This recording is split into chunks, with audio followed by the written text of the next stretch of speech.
अभी कल exit poll आए हैं, मेरे से लिखवा लो, सारे एग्जिट पोल फर्जी हैं, बिल्कुल फर्जी हैं। एक एग्जिट पोल वाले ने राजस्थान में टोटल 25 सीट है, उसमें 25 में से 33 दे दिए उन्होंने बीजेपी को। ऊपर से आया होगा भाई बीजेपी को ज्यादा देने हैं, तो उसने कहा मोदी जी क्या याद रखोगे आप भी, आपको 25 में से 33 दे दिए। तो पूरा का पूरा फर्जी है, पूरा एग्जिट पोल फर्जी है। लेकिन असली मुद्दा ये है, इनको गिनती से 3 दिन पहले फर्जी एग्जिट पोल कराने की क्या जरूरत थी, ये समझने वाली बात है। मेरे को भी समझ नहीं आया, कई सारे लोगों की कई सारी बातें चल रही हैं। एक ये चल रहा है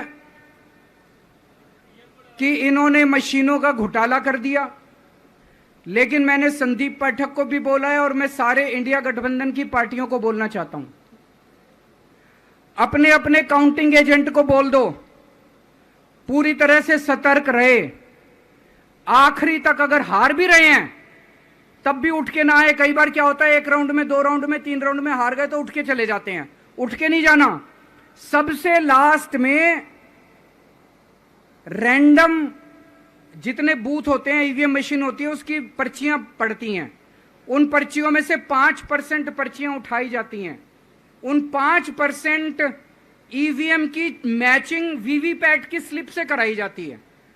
वीवीपैट पे जो स्लिप है उसकी काउंटिंग होती है, जैसे बैलेट पेपर की काउंटिंग होती थी, और उसकी काउंटिंग और ईवीएम की चेकिंग होती है दोनों की।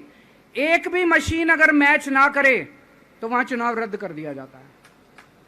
तो अगर आपने ये चेकिंग कर ली वहां पे, तो इसका मतलब फिर ईवीएम का घोटाला हम बचा सकते हैं। फिर ईवीएम के घोटाला अगर कर रखा इन्होंने तो हम उसको एक्सपोज कर सकते हैं। तो सब लोगों ने लास्ट तक रुक के, आपका कैंडिडेट हार भी रहा है तब भी आखिरी तक रुक के आपको ये ईवीएम की चेकिंग करा के आनी है, ईवीएम और वीवीपैट की मैचिंग करा के आनी है। एक थ्योरी ये चल रही है कि इन्होंने इतना ज्यादा सीटें इसलिए दिखाई क्योंकि इनके लोगों ने शेयर मार्केट में इन्वेस्ट कर रखा है, और कल जब शेयर मार्केट खुले तो बम्पर होगा, तो ये अपने शेयर बेच बाच के खुद तो निकल लेंगे। बाकी एक थ्योरी ये चल रही है कि अफसरशाही पे दबाव डालने के लिए अगले 3 दिन में अफसरों से उल्टे सीधे काम कराने के लिए एक माहौल बना दिया गया। भाई आ तो हम ही रहे हैं, तो हमारी बात मानो, उल्टे सीधे काम करो, काउंटिंग में गड़बड़ कराएंगे, सब कुछ करेंगे। लेकिन फिर से मैं कह रहा हूं, अपने को, अपने काउंटिंग एजेंट, एआरओ, सब आरओ, सब लोगों को अपने को ट्रेन करके भेजना है और अपने को चौकन्ना रहना है। बाद में हम कहते रहे इन्होंने ये कर दिया, उसका कोई फायदा नहीं होगा। अभी अपने को चौकन्ना रहना है। एक थ्योरी ये चल रही है कि अगर इन्होंने कल ही कम सीट दिखा दी होती एग्जिट पोल वालों ने, तो हो सकता है कि इन दोनों के खिलाफ आरएसएस में और बीजेपी में कल ही बगावत शुरू हो जाती। 4 तारीख तक इंतजार ही नहीं होता, हो सकता है। तो कई सारी थ्योरी चल रही हैं, लेकिन अपने को सतर्क रहना है, चौकन्ना रहना है। मेरा अपना मानना है कि 4 तारीख को इनकी सरकार नहीं बन रही है। ये एग्जिट पोल से घबराने की जरूरत ही नहीं है, माइंड गेम है इनका, माइंड गेम खेल रहे हैं। आपको डिस्करेज करने के लिए, डिप्रेशन में डालने के लिए बिल्कुल नहीं जाना। आप उससे जाओ कि आप जीत रहे हो, आप अपने उस कॉन्फिडेंस से जाओ कि आप जीत रहे हो, और आखिरी तक आपको बैठे रहना है, किसी भी हालत में बैठे रहना है आपको। हमें हर एक को लड़ना पड़ेगा।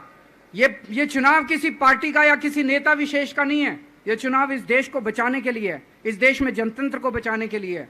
जिसके लिए भगत सिंह, गांधी जी, सब लोग लड़े थे, वही माहौल आज है। जिस तरह से हमने अंग्रेजों को हटाया था, आज इस सत्ता को अपने को हटाना है। तो मैं सभी आप सब लोगों का, सभी साथियों का बहुत बहुत शुक्रिया अदा करना चाहता हूं। बहुत साथ मिला आप लोगों का इन 21 दिनों में। अब जब भी मैं लौट के आऊंगा फिर मिलेंगे आप लोगों से। तब तक के लिए अलविदा।